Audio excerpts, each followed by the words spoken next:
Follower हैं।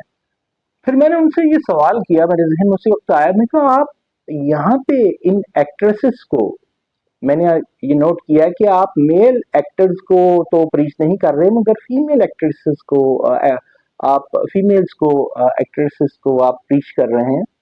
तो mails की जानिब आपका ध्यान कम है और आप इधर प्रीच करने की बजाय पब्लिक में क्यों नहीं करते, आम लोगों में। तो उन्होंने मुझे कहा कि यहाँ ज्यादा जरूरत है।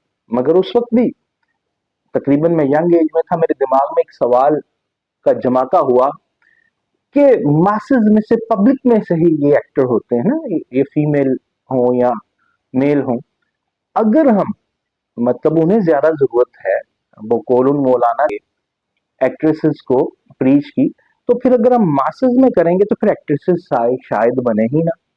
अच्छा जी। उसके बाद अभी रिसेंट पास्ट में आ, मालिक साहब बैठे थे कि प्रोग्राम में अहमद मीर साहब थे, तो मौलाना साहब ने ये कह दिया कि मीडिया पे तो 90% झूठ चलता है।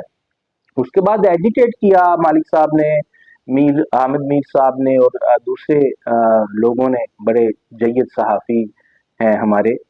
तो मौलाना साहब ने उसके बाद जनाब उस पे एक्सक्यूज किया, उस पे माफी, एक तरह से सॉरी कहा।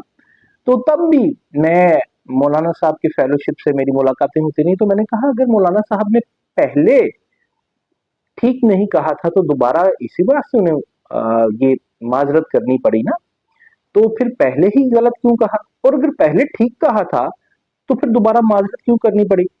तो उनके जो फॉलोअर्स हैं वो काफी नाराज हुए मुझसे, और उन्होंने मुझे कहा कि आप ये किस तरह की बात करते हैं, ये मौलाना साहब का बड़ापन है। उन्होंने माजरत की, तो मैंने कहा फिर पहले गलत बात क्यों की। फिर वो भड़क उठे मुझ पे।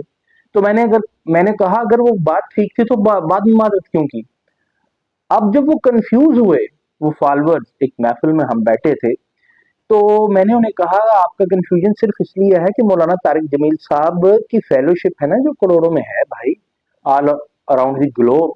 तो मौलाना साहब को कोई भी बात या कोई भी एक्ट करने से पहले ये पेश नजर रखना चाहिए, और रखते भी होंगे, कि मेरे किसी भी अमल से करोड़ों लोग मुतासिर होंगे। तो ये देखना चाहिए हमें। आज मिशी खान हो या दूसरे सोशल मीडिया पे लोग तनकीद गुनाह है मौलाना तारिक जमील साहब पे, मगर मैं मौलाना तारिक जमील साहब की इज्जत और तकरीम उसी तरह ही करता हूँ जिस तरह एक मुबल्लिग इस्लाम की करनी चाहिए। मगर जो सवालात मैंने आपको सन 2000 से लेकर के 2006 से लेकर के रिसेंट पास्ट में ये 2-3 बरस पहले वाले बताए, ये सवालात ना जाने क्यों हमारी कौम की जहन में नहीं आते।